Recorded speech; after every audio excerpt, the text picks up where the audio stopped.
ఆ కాలనీలో ఆ ఇళ్లలో మేము నివసిస్తున్నాము. ఆ డిఫెన్స్ కాలనీలో ఈరోజు ఇల్లు అమ్ముకోవడానికి పోతే మీది నిషేధిత జాబితాలో పెట్టిండ్రు అంటే మేము ఎక్కడికి పోవాలి అంటున్నాడు కార్తీక్. ఇది ఒక కార్తీక్ సమస్య కాదు, హైదరాబాద్ లోని లక్షలాది కుటుంబాల సమస్య. రాత్రికి రాత్రి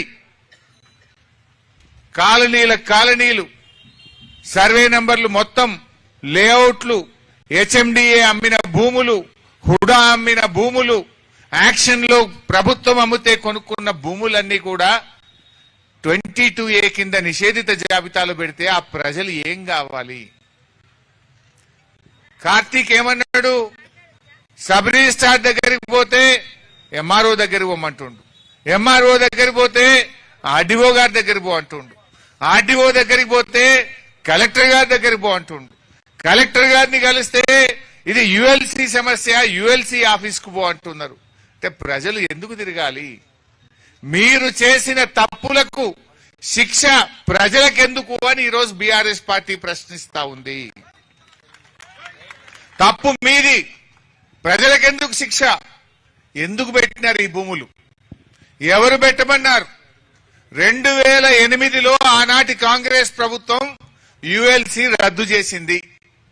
యుఎల్సి రద్దయిన తర్వాత ఆ భూములన్నీ పట్టా భూములుగా మారినాయి, లేఅవుట్లు అయినాయి, ప్రజలు ఇల్లు కట్టుకున్నారు, అపార్ట్మెంట్లు కొనుక్కున్నారు, ప్రజలు అక్కడ నివసిస్తున్నారు. 20 ఏళ్ల నుంచి లేని సమస్య రాత్రికి రాత్రే మీకు ఎందుకు ఆ బుద్ధి పుట్టింది?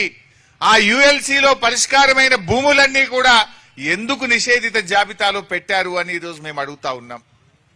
ఒక రంగారెడ్డి జిల్లాలో 7500 జీవోలు, యుఎల్సి కింద ఎగ్జంప్షన్ పొందినటువంటి 7500 జీవోలు ఆ రోజు ఎగ్జంప్షన్ వస్తే వాటిని మొత్తం నిషేధిత జాబితాలో పెట్టినారు. మన మేడ్చల్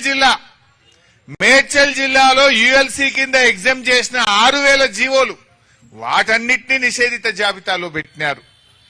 అదేవిధంగా హెచ్ఎండిఏ యాక్షన్ ల్యాండ్స్, హుడా అమ్మిన భూములు, వాటిని నిషేధిత జాబితాలో పెట్టినారు.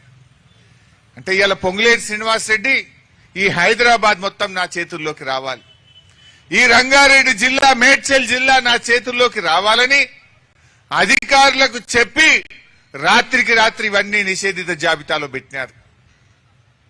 ఇలా పరిస్థితి ఏంటంటే పాపం ప్రజలకు తెలియదు.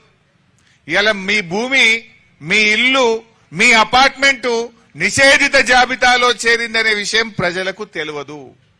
ఎప్పుడు తెలుస్తున్నది? ఇందాక కార్తీక్ చెప్పిండు, అది అమ్ముదామని రిజిస్ట్రేషన్ ఆఫీస్కి పోతే ఛాలెంజ్ కట్టినాక లేలే ఇది నిషేధిత జాబితాలో ఉంది అంటే అప్పుడు నెత్తికి చేతులు పెట్టుకోవాల్సిన పరిస్థితి. అంటే పాపం ప్రజలకు వాళ్ళ ఆస్తి వాళ్ళకు కాకుండా పోయింది. మీ ఆస్తి ప్రభుత్వ భూమిగా డిక్లేర్ చేసిండ్రు, మీ ఆస్తిని నిషేధిత జాబితాలో పెట్టిండ్రు, మీ అపార్ట్మెంట్లను ఉంటున్నావు గానీ అపార్ట్మెంట్ ఇవాళ నీ పేరు మీద లేదనే విషయం ప్రజలకు తెలియకుండా పోయింది. ఒకటి కాదు, రెండు కాదు, లక్షలాది ఆస్తులు పెట్టినారు, లక్షలాది అపార్ట్మెంట్లు, లక్షలాది ఇండ్లు, లక్షలాది ప్లాట్లను నిషేధిత జాబితాలో పెట్టి రాత్రికి రాత్రి ప్రజల్ని ఆగం చేసిండ్రు. నిన్న ఒక ఆయన అశోక్ రెడ్డి గారు తిలక్ నగర్ లో ఉంటాడు, నల్లకుంట ప్రాంతంలో. రాత్రి నాకు ఫోన్ చేసిండు, అశోక్ రెడ్డి, తిలక్ నగర్. ఆయన అశోక్ రెడ్డి గారు ఆదివారం, నిన్న, ఇవాళ సోమవారం కదా, మంగళవారం, మొన్న ఆదివారం నాడు అమెరికా పోవాల్సి ఉండే, శనివారం 15 ఆగస్టు, శుక్రవారం నాడు రిజిస్ట్రేషన్ పెట్టుకున్నాడు. ఆయనకు 450 గజాల్లో తిలక్ నగర్ లో ఇల్లు ఉన్నది. అది వాళ్ళ తాత తండ్రి నుంచి ఆయనకు వచ్చిన ఇల్లు. సో ఆయన అమెరికాలో ఉంటున్నాడు.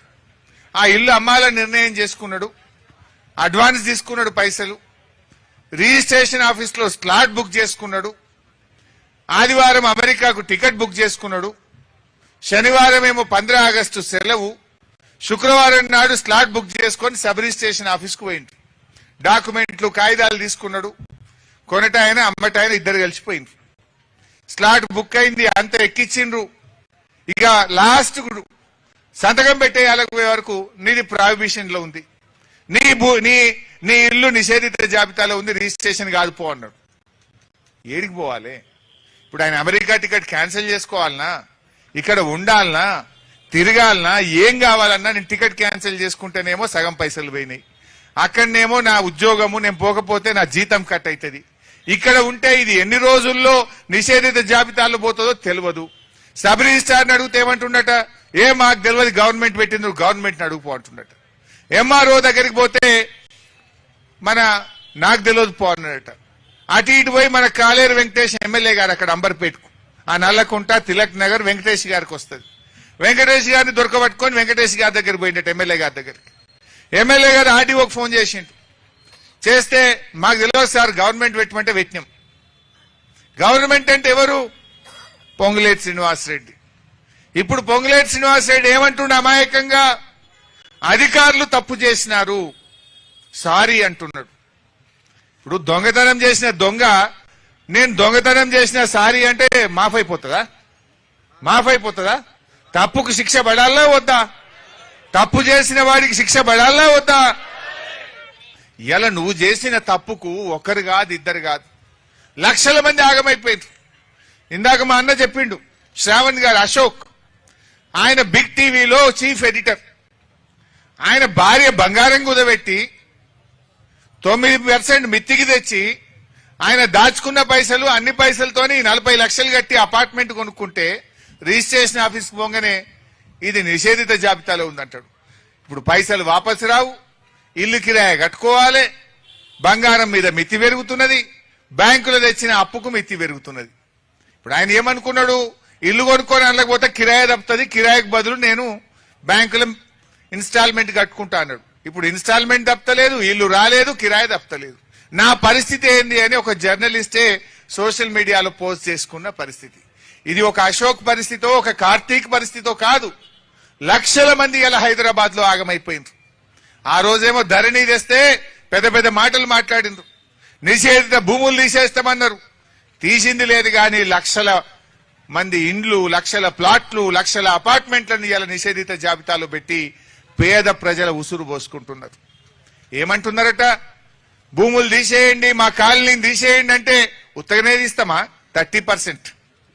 ఇది 30% గవర్నమెంట్. ఏ పని కావాలన్నా, ఒక భూమిని నిషేధిత జాబితాలో తీయాలన్నా, ఒక భూమికి సంబంధించిన సమస్య పరిష్కారం కావాలన్నా 30% ఇవ్వాలన్నట. పైగా డెవలప్మెంట్ కూడా వాళ్ళకే ఇవ్వాలన్నట. ఒకవేళ అది మంచి ప్రైమ్ లొకాలిటీలను మంచి జాగలో మంచి ఏరియాలో ఉంటే 30% ఇవ్వాలి, డెవలప్మెంట్ కూడా మాకే ఇవ్వాలంటున్నారట. ఇది ఈ రాష్ట్రంలో జరుగుతున్నది. అంటే ఇష్ట రాజ్యంగా దోపిడీ చేస్తా ఉన్నారు. నేను ఒకటి అడుగుతున్నా పొంగులేటి గారిని, పొంగులేటి గారు నిన్న సారీ మా అధికారులు తప్పు చేసిండ్రు అంటుండ్రు. అసలు పెట్టిందెవడు? ఈ భూములను నిషేధిత జాబితాలో పెట్టమని చెప్పిందెవడో తేలాల్సినటువంటి అవసరం ఉంది. అంటే నీ ఇష్టం వచ్చినప్పుడు పెడతావు, ప్రజలు తిరగబడితే తీసేస్తా అంటవా? అసలు ఈ ట్రామాకు, ఈ ఇబ్బందులకు, ప్రజల ఈ కష్టానికి బాధ్యుడెవడో తేలాలనా వద్దా? ఇప్పుడు నువ్వు అధికారులు అని అధికారుల పేరు చెప్పి తప్పించుకుంటావా? నువ్వే కదా పెట్టుబడినది. ఇప్పుడు కుక్క తోకని ఆడిస్తుందా, తోక కుక్కని ఆడిస్తుందా? పొంగిలేటి చెప్తేనే అధికారులు పెట్టినారు, నువ్వు చెప్తేనే అధికారులు పెట్టినారు. ఒకవేళ అధికారులే తప్పైతే ఏ అధికారి చెప్పిండో తేల్చు, ఆ అధికారి మీద చర్యలు తీసుకో. లేదు ఇది నువ్వే చెప్తే నైతిక బాధ్యత వహించి పొంగిలేటి గారు రాజీనామా చేయాలని చెప్పి నేను డిమాండ్ చేస్తా ఉన్నా. ఇలా ఎందుకంటే ఒకరి సమస్య, ఇద్దరి సమస్య కాదు, రాష్ట్రంలో లక్షలాది మంది ప్రజల సమస్య. ప్రజలు ఎన్ని ఇబ్బందులు ఎదుర్కొంటున్నారు. ఆ ప్రజలు ఇలా బ్యాంకులలో అప్పులు తెచ్చి వడ్డీలు కట్టలేక, భూములు ఆఫీసుల చుట్టూ తిరగలేక, లంచాలు ఇవ్వలేక, విదేశీ పర్యటనలు పోలేక, పిల్లల పెళ్లిళ్ళు ఆగిపోయి దవాఖానకు ఆసుపత్రి ఖర్చుల కోసమో చిన్న ప్లాట్ అమ్ముకుందామంటే అమ్ముకోలేక ఆ ప్రాణాలు పోతున్న వారి పరిస్థితి ఏంది? పిల్లల పెళ్లిళ్ళు ఆగమైతున్న వాళ్ళ పరిస్థితి ఏంది? విదేశాల్లో ఉన్న వాళ్ళ పరిస్థితి ఏంది? నిద్రలేని రాత్రులు గడుపుతున్న ఆ ప్రజల పరిస్థితి ఏంది? దానికి సమాధానం చెప్పాలి కదా. ఇవాళ ఎట్లా తయారైపోయిందంటే ఏదన్నంటే అధికారుల మీద నెట్టేస్తున్నారు. కళ్యాణ లక్ష్మి పథకం ఆనాడు కేసీఆర్ గారు పేదింటి ఆడపిల్ల పెళ్లికి 1,116 రూపాయలు ఇచ్చే పథకం తెచ్చిండు. బిడ్డ కాన్పుకు పోతే కేసీఆర్ కిట్ అనే పథకం తెచ్చిండు. ఇలా ఆ పథకాన్ని ఆగం చేస్తున్నారు. మొన్న హైకోర్టులో ఎవరో కేసేస్తే హైకోర్టు 1 రోజులు టైం ఇచ్చింది గవర్నమెంట్ కు. కళ్యాణ లక్ష్మి పథకం మీద మీ ప్రభుత్వం యొక్క ఆలోచన ఏందో చెప్పండి అని అడిగింది. 1 రోజులు టైం ఇచ్చిన ప్రభుత్వం కౌంటర్ వేయకపోతే ఇవాళ కళ్యాణ లక్ష్మి పథకం ఆగిపోయింది. స్టే వచ్చింది. 1 2 ఆనాడు కేసీఆర్ గారు 14,50,000 పేదింటి ఆడపిల్లల పెళ్లిళ్లు చేసినాడు. 14,50,000 పెళ్లిళ్లకు కేసీఆర్ గారు సాయం చేసినారు. అంత మంచి పథకం ఇవాళ కాంగ్రెస్ వాళ్ళు ఆగం చేసింది. ఆ రోజు ఎలక్షన్ల ముందు ఏం చెప్పిండ్రు? తులం బంగారం ఇస్తాం. కేసీఆర్ 1,00,000 ఇచ్చిండు, మేం తులం కల్పిస్తాం, 1,00,000 ప్లస్ తులం బంగారం అన్నారు. తులం దేవుడు ఎరుగు, ఉన్న 1,00,000 కేసరి పెట్టిరు, ఉన్న 1,00,000 ఆగం పట్టిండ్రు. ఇంత కళ్యాణ లక్ష్మి ఆగిపోయే పరిస్థితి వచ్చింది. కేసీఆర్ కిట్ అయితే బంద్ అయిపోయింది, ఇంత కళ్యాణ లక్ష్మిని కూడా ఆగం చేస్తారట. ఇది ఒక పథకం ప్రకారంగా జరుగుతున్న కుట్ర. పోయిన సంవత్సరం 800 కోట్లే ఇచ్చిండ్రు కళ్యాణ లక్ష్మికి. ఆనాడు కేసీఆర్ గారు ఉన్నప్పుడు ఒక్కొక్క ఏడాదికి కళ్యాణ లక్ష్మి షాదీ ముబారక్ కు 2,600 కోట్ల రూపాయలు ఇచ్చేది. 2,600 కోట్లు కేసీఆర్ గారు ఇస్తే వీళ్ళు ఉత్త 800 కోట్లు ఇచ్చిండ్రు. అంటేనే మీరు కళ్యాణ లక్ష్మి పథకాన్ని నీరు గారుస్తున్నారు. ఇప్పుడు రోజు రోజుకు జనం పెరుగుతారు, పెళ్లిళ్ళు పెరుగుతాయి. పెళ్లిళ్ళు పెరిగితే మరి ఖర్చు పెరగాలి, పెళ్లిళ్ళు అయ్యే వాళ్ళ సంఖ్య పెరగాలి. 2,600కి 800 కోట్లకు వచ్చిందంటేనే మీరు ఆ పథకాన్ని ఆగం పట్టిండ్రు. ఇప్పుడు ఆ కళ్యాణ లక్ష్మి ఏమైపోయిందంటే సంతాన లక్ష్మి అయిపోయింది. పెళ్లికి అందుతలేవు పైసలు, పిల్లలు పుట్టినాక వస్తున్నాయి, 21 దినానికి వస్తున్నాయి. నిన్న ఒక ఆయన చెప్తుండే, భాస్కర్ రావు గారని మిర్యాలగూడ ఎక్స్ఎమ్మెల్యే, 2 పిల్లలు పుట్టినాక వచ్చినాయి మా దగ్గర అంటుండు. 2వ పిల్ల పుట్టినాక కళ్యాణ లక్ష్మి చెక్ వచ్చిందట. ఇట్లా అయిపోయింది ఈరోజు రాష్ట్రం. దానికి అసలు విషయం నేను చెప్పాలనుకున్నది ఏంటంటే, కళ్యాణ లక్ష్మిని ఆగం చేసిందే గవర్నమెంట్. నిన్న పొన్నం ప్రభాకర్ గారు, లక్ష్మణ్ గారు మంత్రులు ప్రెస్ మీట్ పెట్టి, లేదా ఇది గవర్నమెంట్ తప్పు కాదు, ఆఫీసర్ల తప్పు, ఆఫీసర్ల తప్పు, తప్పులు మీ బదనాం ఆఫీసర్ల మీద వేస్తుండ్రు. ఇవాళ ప్రాహిబిషన్ 22A లక్షల భూములు పెడతాడు, పొంగిలేటంటే ఇది తప్పు నాది కాదు, ఆఫీసర్ల తప్పు. అంటే ఒప్పు అయితే మీది, తప్పు అయితే ఆఫీసర్లదా? మంచి అయితే మీరేసుకుంటారు బుట్టలా? మీరు చేసిన తప్పులకు అధికారులను బదిలీ చేస్తారా? ఒకవేళ అధికారులదే తప్పు అయితే యాక్షన్ తీసుకోండి. ఏ అధికారి తప్పు చేస్తే అధికారి మీద చర్య తీసుకోండి. తీసుకోరు. ఎందుకంటే తప్పు అధికారులది కాదు, తప్పు పాలకులది, ప్రభుత్వానికి. కనుకనే ఉత్తర నోటి మాటలతో ఇలా దులుపుకునే ప్రయత్నం చేస్తున్నారు. నేను ఇంకో మాట అడుగుతా. పొంగులేటి గారు ఏమంటున్నారు? మేం భూములన్నీ తీసేస్తాం, ఏదో నిషేధిత భూముల అధికారులు పెట్టిండ్రు, తప్పయింది, సారీ, మేం తీసేస్తాం, మీరు దరఖాస్తు పెట్టుకోండి అంటుండ్రు. అంటే నువ్వు తప్పు చేస్తావు, ప్రజలు ఆఫీసుల చుట్టూ తిరగాలనా? దరఖాస్తులు పెట్టుకొని తిరగాలనా? ఇప్పుడు కార్తీక్ ఏమన్నాడు? సబ్ రిజిస్ట్రేషన్ ఆఫీస్ పోతే ఎంఆర్ఓ దగ్గర పోతే ఆర్డీఓ దగ్గర పోతే కలెక్టర్. ఇదే పని. ఇక ఇప్పుడు ఏ భూములు నిషేధిత జాబితాలో పెట్టినరో మీరే కదా పెట్టింది. పెట్టినోళ్ళు సీదా తీసేయచ్చు కదా, దరఖాస్తులు ఎందుకు? అంటే దరఖాస్తులు పెడితే దాని మీద ఫోన్ నంబర్ ఉంటే ఫోన్ చేసి 30% అడుగుతారా? పలానోళ్ళని కలుగుండ్రని చెప్తారా? దరఖాస్తులు ఎందుకు? ప్రజలు తిరుగుడెందుకు ఆఫీసుల చుట్టూ? పెట్టినోని నువ్వే తీయాల్సిన బాధ్యత కూడా నీదే. ఎవరి భూములు మీరు 22A పెట్టినరో మీకు తెలియదా? మరి ఎట్లా పెట్టినరో అట్లా తీయరాదా? కాగితాలు పెట్టుండ్రి, దరఖాస్తులు పెట్టుండ్రి, టోల్ ఫ్రీకి ఫోన్ చేయండి. ఆ టోల్ ఫ్రీ సంగతి ఇప్పుడు తమ్ముడు చెప్పిండు, మహేందరా శివ చెప్పిండు.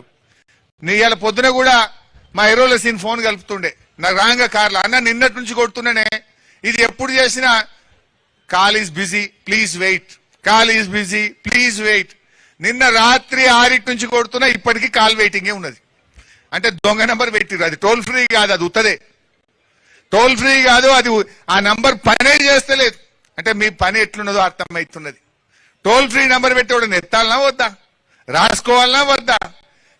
రాత్రి నుంచి పొద్దుగాల దాకా ఇప్పుడు కూడా బాబు మన ముందు ఫోన్లో కొట్టి చూపించిండు, నంబర్ ఈజ్ బిజీ అంటుంది. అంటే ఎంత దగా ప్రభుత్వం మీరు ఆలోచించండి. ఇవాళ ఈ ప్రజల పక్షాన మేము డిమాండ్ చేస్తున్నాం. నిషేధిత భూముల్లో ఈ కాంగ్రెస్ ప్రభుత్వం ఏ భూములైతే పెట్టిందో దరఖాస్తులు పెట్టాల్సిన అవసరం లేదు, ప్రజలను ఆఫీసుల చుట్టూ తిరగాల్సిన అవసరం లేదు. మీరే పెట్టిండ్రు, తక్షణమే ఆ భూములన్నీ కూడా నిషేధిత జాబితా నుంచి తొలగించాలని చెప్పి ఈరోజు మేము డిమాండ్ చేస్తా ఉన్నాం. నేను అడుగుతున్నా, రేవంత్ రెడ్డిలు కూడా నిషేధిత జాబితాలకు వచ్చింది. ఈ ప్రభుత్వం ఎట్లుందంటే గుడ్డెద్దు చేనులో పడ్డట్టుంది.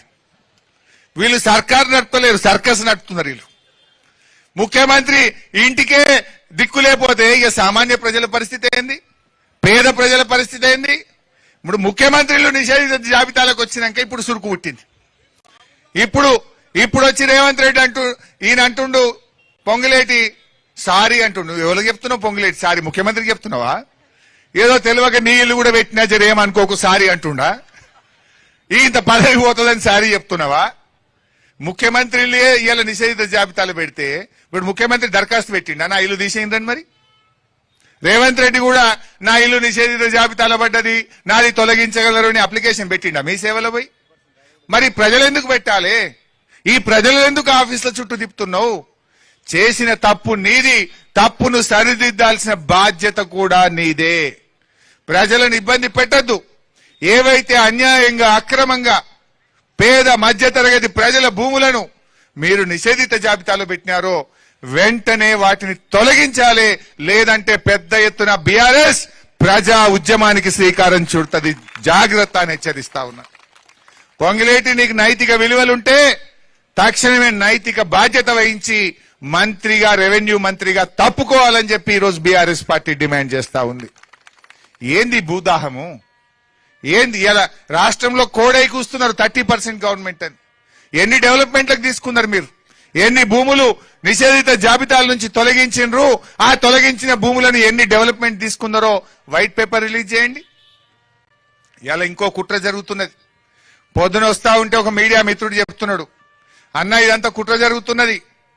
ఇవాళ నిషేధిత జాబితాలో ఉన్న భూములు తీసేయడంతో పాటు కొన్ని ప్రభుత్వ భూములు, కొన్ని అసైన్డ్ భూములు, కొన్ని వీళ్ళు కబ్జాలు పెట్టిన భూములు, వాటిని కూడా పని తీసేసే ప్రయత్నం చేస్తున్నారు.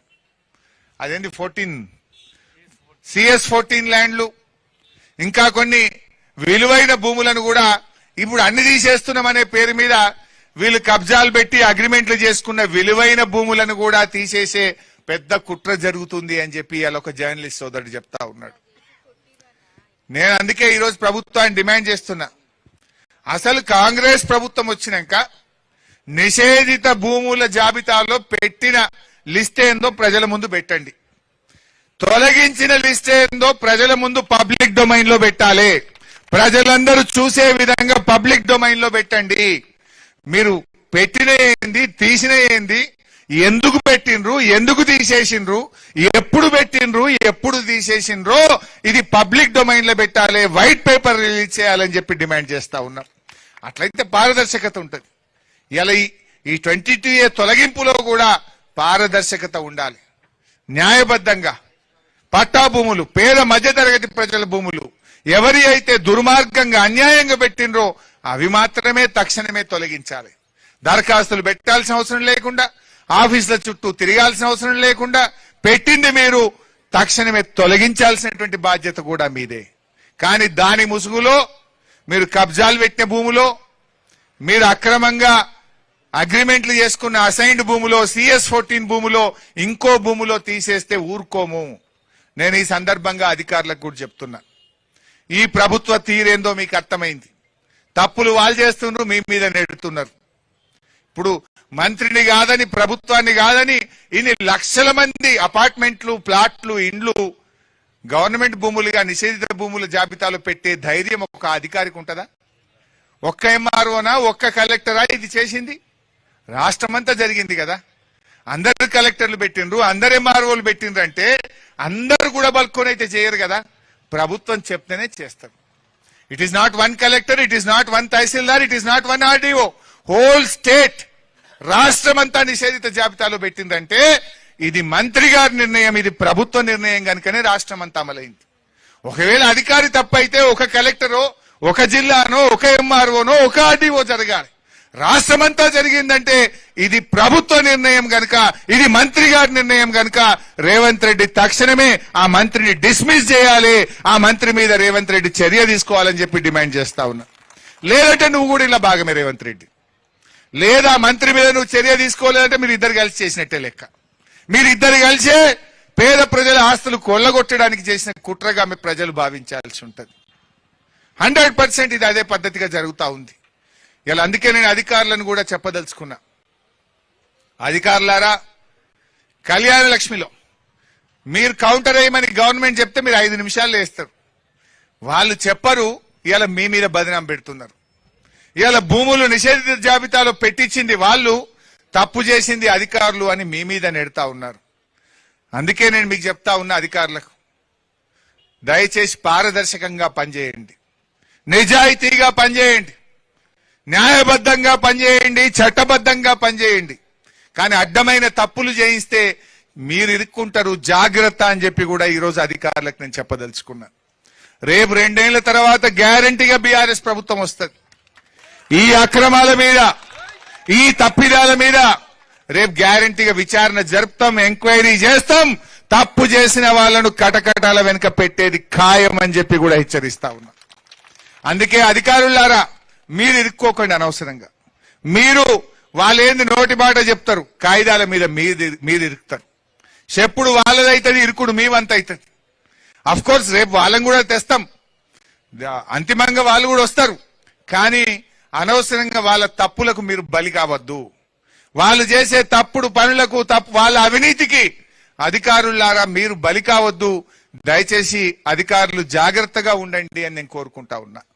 ఎందుకంటే మీరు అనవసరంగా నష్టపోవద్దు. చెప్పండి ముక్కుసూటిగా, ఈడ కాకపోతే ఇంకొక ఉద్యోగం చేయొచ్చు, ఇది చట్ట వ్యతిరేకం, ఇది మేము చెయ్యము అని చెప్పండి. కానీ మీరు ఇష్టం ఉన్నట్టుగా వాళ్ళు చెప్పినట్టు చేస్తే రేపు శిక్ష మీరు అనుభవించాల్సి వస్తుంది, రేపు మీరు బలైపోతారు. జాగ్రత్త అని చెప్పి కూడా నేను ఈ సందర్భంగా అధికారులందరినీ కూడా హెచ్చరిస్తా ఉన్నా. ఈరోజు రాష్ట్రంలో అనేక అంశాలు ఉన్నాయి. కానీ ఇదేంటంటే ఇల్లు అనేది సెంటిమెంట్తో కూడుకున్నది. ఇల్లు అనేది ఒక జీవితకాలపు కళ. రూపాయి కూడబెట్టుకొని ఇల్లు కట్టుకుంటారు. రూపాయి కూడబెట్టుకొని చిట్టీలేసి తమ జీతంలో నెల నెల ఆదా చేసుకొని ఒక ప్లాట్ కొనుక్కుంటారు. చచ్చిపోయే నాటికి సొంత ఇంట్లో చచ్చిపోవాలి. ఎన్నటికైనా ఒక సొంత ఇల్లు ఉండాలని ఇది పేద మధ్యతరగతి ప్రజల కళ, ఆకాంక్ష. అటువంటిది వాళ్ళ జీవితకాలపు కష్టాన్ని ఒక పెన్నుపోటుతో, మీ అత్యాశతో, మీ పర్సంటేజీల కోసం ఇలా భూములను నిషేధిత జాబితాలో పెడితే ఆ కుటుంబాలు పడే బాధ ఎంత, ఆ కుటుంబాల్లో ఉండే ట్రామా ఎంత, వాళ్ళు పడేటువంటి కష్టానికి ఎవరు జవాబుదారి వహిస్తారు అని చెప్పి నేను ప్రశ్నిస్తా ఉన్నా. ముఖ్యంగా ఇది ఎక్కడ జరిగింది ఎక్కువ? హైదరాబాద్, రంగారెడ్డి, మేడ్చల్ జిల్లాల్లో ఎక్కువ జరిగింది. ఇవాళ పొంగులేటి శ్రీనివాసరెడ్డి, ఈ మొత్తం జిల్లాలు నా చేతుల్లోకి రావాలి, అందరూ నా చుట్టూ తిరగాలి, నేను ఈ విలువైన భూముల్లో పర్సంటేజీలు కొట్టాలని ఒక పథకంతో, ఒక కుట్రతోనే ఈ భూములన్నీ నిషేధిత జాబితాలో పెట్టినటువంటి పరిస్థితి. అందువల్ల ఇలా ఇది కేవలం శాంపుల్. ఇక్కడ ఇంతమంది కాలనీ వాళ్ళు వచ్చిండ్రు, వాళ్ళ పార్టీకి సంబంధం లేదు. అనేక మంది ఎఫెక్టెడ్ పార్టీలు ఇక్కడికి వచ్చినారు. మా రాజశేఖర రెడ్డి ఎమ్మెల్యే గారు, అన్నా మా దగ్గర కాలనీలు ఇబ్బంది పడుతున్నారు, ప్రజలు ఇబ్బంది పడుతున్నారు, దయచేసి మీరు రావాలి, ప్రభుత్వం మీద ఒత్తిడి పెంచితే ఈ ప్రజలకు భరోసా దొరుకుతుంది, ఒక నమ్మకం దొరుకుతుంది, ఒక ధైర్యం దొరుకుతుంది అని చెప్తా ఉన్నారు. ఎవరు కూడా భయపడొద్దు. రేపు ఎప్పుడు అసెంబ్లీ పెట్టినా కూడా ఈ నిషేధిత జాబితాలో పెట్టిన భూములన్నీ తొలగించేదాకా, పేద మధ్యతరగతి ప్రజల కష్టాలు తొలగేదాకా బీఆర్ఎస్ మీకు అండగా ఉంటుంది. అరే మొత్తం సరూర్ నగర్ పెట్టేసిండట, కూకట్పల్లి ఏరియా పెట్టేసిండట, బంజారా హిల్స్ పెట్టేసిండ్రు, జూబ్లీ హిల్స్ పెట్టేసిండ్రు, అంబర్పేట్ పెట్టేసిండ్రు, ఎక్కడ ఉప్పల్ ఏరియాలో పెట్టేసిండ్రు. ఈ ఏరియా ఆ ఏరియా లేదు, ఏది పట్టది పిచ్చోని చేతులెక్క రాయిపోయింది. ఒక మల్కాజ్గిరిలో 30,000 ఇండ్లు పెట్టిండట, 30,000 ప్రాపర్టీలు నిషేధిత జాబితాలు పెట్టారు. అంటే 30,000 కుటుంబాలు ఆగమైనట్టే కదా. అయితే ఇక్కడ జోక్ ఏంటంటే పాపం 30,000 మందికి తెలియదు. ఎవరన్నా అమ్ముతేనో, ఎవరైనా భూమిని బ్యాంకులో కుదవెట్టడానికి పోతేనే వాళ్ళకి తెలుస్తుంది వాళ్ళ భూమి వాళ్ళది కాకుండా అయిపోయింది, ఇది నిషేధిత జాబితాలో పెట్టిండ్రని. పాపం వాళ్ళు భరోసాతో ఉన్నారు. రిజిస్ట్రేషన్ చేసుకున్నా, ఫీజు కట్టిన గవర్నమెంట్ కు, నా దగ్గర లింక్ డాక్యుమెంట్ ఉంది, ఇది నాదే అనుకుంటున్నారు. కానీ ఈ గవర్నమెంట్ దాన్ని, మీ భూమిని మీకు కాకుండా చేసింది, మీ ప్లాట్ మీకు కాకుండా చేసింది, మీ అపార్ట్మెంట్ నీది కాకుండా రాసేసుకున్నారు. అందుకే ఈ ప్రభుత్వానికి కూడా మనం చెప్పాల్సింది ఒకటే, మిస్టర్ రేవంత్ రెడ్డి, ప్రజల ఆస్తులపై నీ ఇష్టమున్నట్టు పెత్తనం చేస్తే ఈ ప్రజలందరూ కలిసి నీ ప్రభుత్వాన్ని పాతర పెడతారు, జాగ్రత్త అని చెప్పి నేను హెచ్చరిస్తా ఉన్నా. సో మిత్రులారా, డెఫినెట్ గా బీఆర్ఎస్ మీ వెనుక ఉంటది. మీ సమస్య పరిష్కారం అయ్యేదాకా పోరాటం చేస్తాం.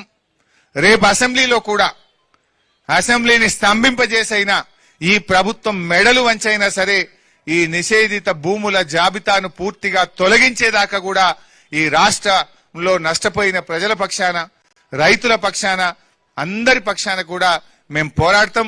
మీకోసం ప్రధాన ప్రతిపక్షంగా కేసీఆర్ గారి నాయకత్వంలో బీఆర్ఎస్ పార్టీ మీకు అండగా ఉంటది. మీరెవ్వరు కూడా అధైర్యపడొద్దు అని చెప్పి మనం చేస్తా ఉన్నా.